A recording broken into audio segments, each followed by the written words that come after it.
Welcome to Handmade Happenings. I'm Melissa and today I'm showing you how to make creamy sausage and mushroom pasta. And as a bonus, this is a one-pot meal. For this I used penne pasta. This is a double batch from my pasta machine, but it's the equivalent of a pound of dried pasta, 1 pound of ground sausage, 2 teaspoons of mixed garlic, a third to a half cup of chopped onions. I used a third cup. And 4 to 8 ounces of sliced mushrooms. Here I used 4 ounces. And really for the mushrooms and the onions, their measurements are kind of up to preference. I normally don't measure it. And the last thing is the equivalent of 2 cans of cream of chicken soup.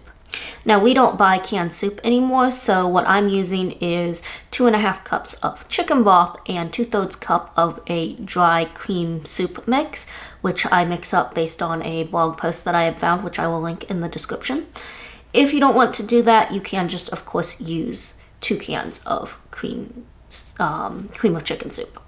Let's get started. The first step is to cook the pasta according to the package directions.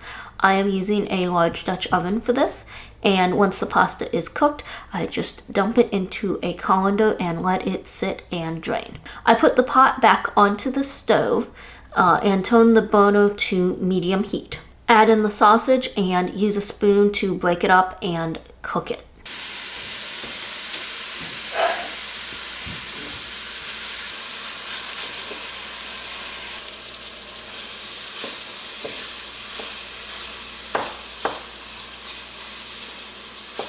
Once the meat is cooked, I use a slotted spoon to remove it.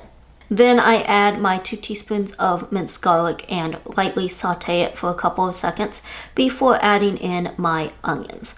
Now my onions are frozen. They can be fresh or frozen. So since they're frozen, I let them sit for just a minute and cook by themselves to basically defrost them. I then add in the mushrooms and let them cook together for about 3 to 5 minutes, stirring occasionally. And with the mushrooms, they also can be fresh or frozen depending on what you have.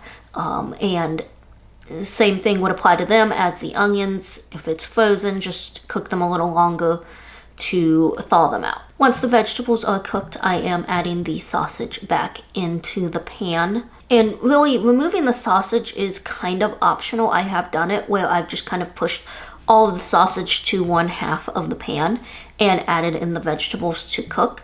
This will crisp up the bottom of your sausage a little, and it also may take a little longer for the onions and the mushrooms to cook since they'll have less surface area.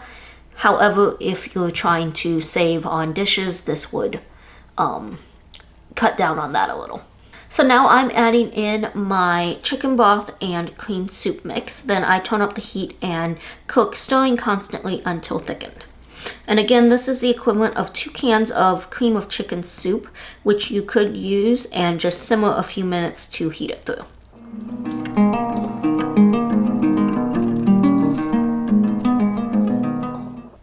Then stir the pasta back in, and depending on how long the pasta sat, you may have to let it sit on the heat a minute as well to rewarm it. And now it's ready to serve.